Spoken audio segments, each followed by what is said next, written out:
नमस्ते जी। क्या पकाती हो इस पर? अभी तो आज दाल चावल सब्जी पकाए हैं, आपके लिए चाय बनाए हैं। चाय बनाए जी। तो पिलाओ ना फिर।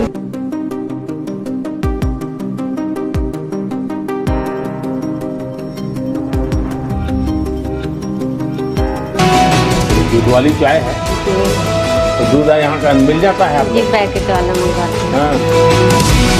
जालिमों, मोदी फिर आ गया है और मोदी फिर छा गया है। अच्छी लगती हैं और गो के इतना आसान नहीं है। बातें करना बहुत आसान है, लेकिन क्योंकि कुछ एरियाज में they are doing wonderful work और तो ये चीजें आरज़ू वो चीजें जिसकी आप ख्वाहिश कर रही हैं उसके लिए खुद मुख्तारी, मुआशी खुद मुख्तारी बहुत जरूरी है। अब तो आप सिटी पे लगे हैं ना, जहां से डॉलर का रेट आ गया आप तो मंडी पे बैठे हैं ना।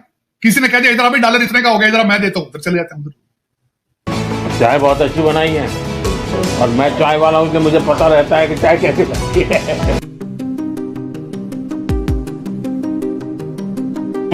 कि एक बार फिर इंडिया के प्राइम मिनिस्टर नरेंद्र मोदी साहब ने एक ऐसा माइलस्टोन, एक ऐसा टारगेट अचीव किया है कि वो दुनिया भर के लीडर से सबसे ऊपर पहुंच गए हैं, सबको बीट कर दिया उन्होंने।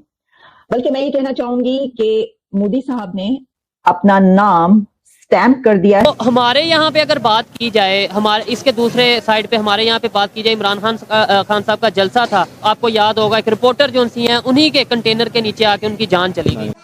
इतना खुशी है, पहले तो हम रोयन हैं, लेकिन 5 मिनट में हमारा आंसू एकदम बंद, उनसे प्रेम से बात की है ना, खुशी के आंसू रहा, एकदम खुशी के कि केहू पैर दूर का शकल देख तरसत रहा हमारे गरीब झोपड़िया मायके में पर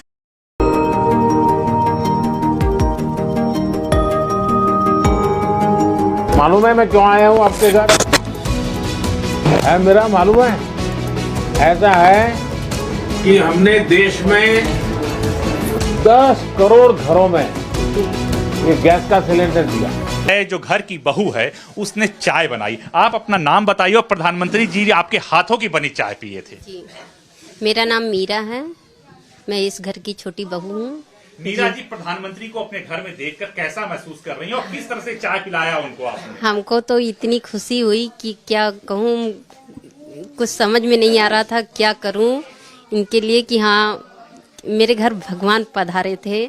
हमको बहुत खुशी हुई कि वो मेरे हाथ से चाय पिए, आए, पहले पूछे और बताइए बच्चे बच्चे कैसे हैं। मैंने कहा सब ठीक। प्राइम मिनिस्टर नरेंद्र मोदी साहब ने एक बार फिर सबको बीट कर दिया। तो जालिमों, मुझे एक मर्तबा फिर ये कहने का मौका मिल रहा है कि मोदी आ गया है और इस बार वो एक और विक्ट्री की सूरत में जो है उनका नाम सामने आ रहा है।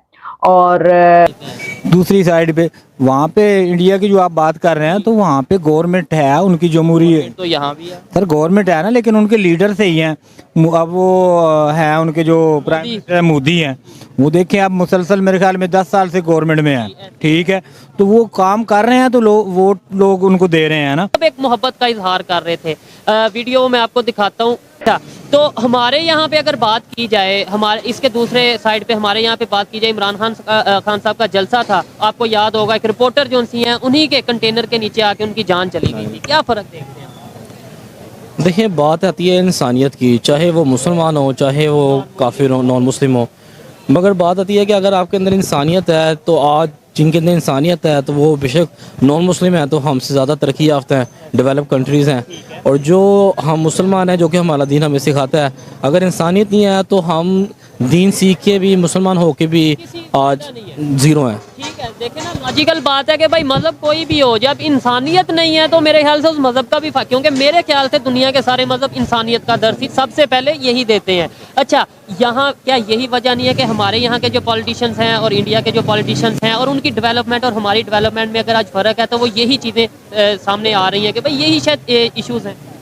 मुझे ऐसा लगता है जो हम वहाँ पे देखते हैं चीज़ें कि आने वाले 5 साल भी, मतलब आने वाली गवर्नमेंट भी शायद उन्हीं की होगी जितनी। यहाँ तो 5 साल तो गवर्नमेंट 5 साल भी नहीं ना चलती, कोई 3 साल के बाद चला जाता है, कोई 5 साल में।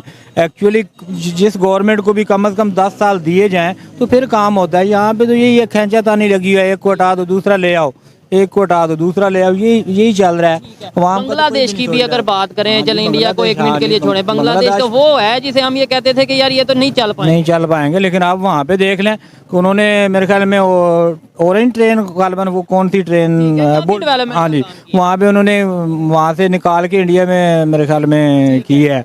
उसके बाद सड़कें, बिजली में वो खुद कफील हैं, बल्कि यहाँ पे जितने भी हमारी इंडस्ट्रियल लोग हैं उन्होंने वहाँ पे जाके बांग्लादेश इंडस्ट्री लगाई है कि वहाँ पे लोड शेडिंग नहीं है, बिजली सस्ती मिल रही है। यहाँ पे तो वो भी बिजली का जो प्रोजेक्ट है इंडिया के साथ मिलकर कर रहे हैं, उनके बहुत से ऐसे प्रोजेक्ट हैं जो उनके साथ हम क्यों नहीं कर लेते, हम क्यों नहीं ये चीजें देख लेते? अरे हम तो लगे हुए हैं ना एक दूसरे पे मुकदमेबाजी करने, एक दूसरे सियासी गिरफ्तारियों पे लगे हुए हैं। हमारे जितने भी इदारे हैं वो एक दूसरे पे, अब पीटीआई की गवर्नमेंट गई है तो उन लोगों को गिरफ्तार किया जा रहा है। जितनी भी हमारी सियासी क्यादतें हैं उनके इल्ज़ाम लगा रहे हैं कि इसने ऐसे कर दिया, इसने ऐसे कर दिया। हम तो इसी में लगे रहते हैं, अवाम का तो कोई सोचने वाला ही नहीं है।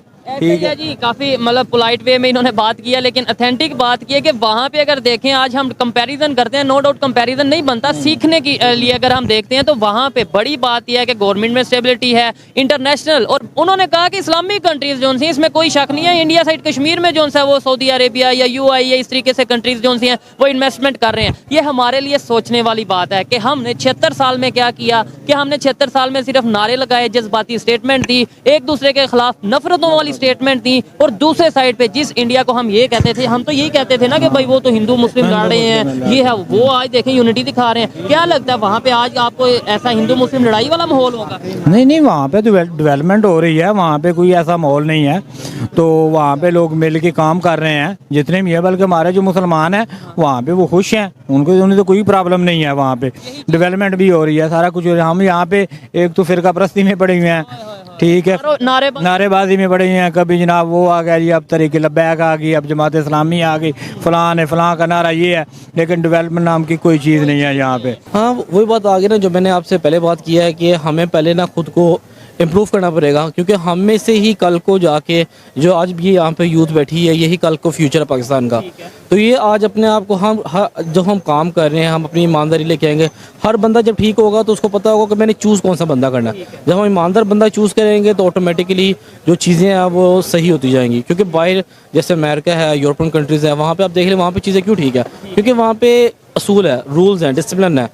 तो ये चीज़ पाकिस्तान में नो डाउट कम है, नहीं है, यहाँ पे अंधा कानून है, बट वो इसको ठीक करने वाले कौन है? हम ही हैं। हम अपने आप में चेंज नहीं लाएंगे तब तक चेंज नहीं आएगा। तो भाई आप इस बारे में अपनी 1-2 मिनट की राय कुछ भी देना चाहें, क्या समझते हैं हमारे जो सियासतदान हैं, क्या उनकी गलती है या हमारी गलती है?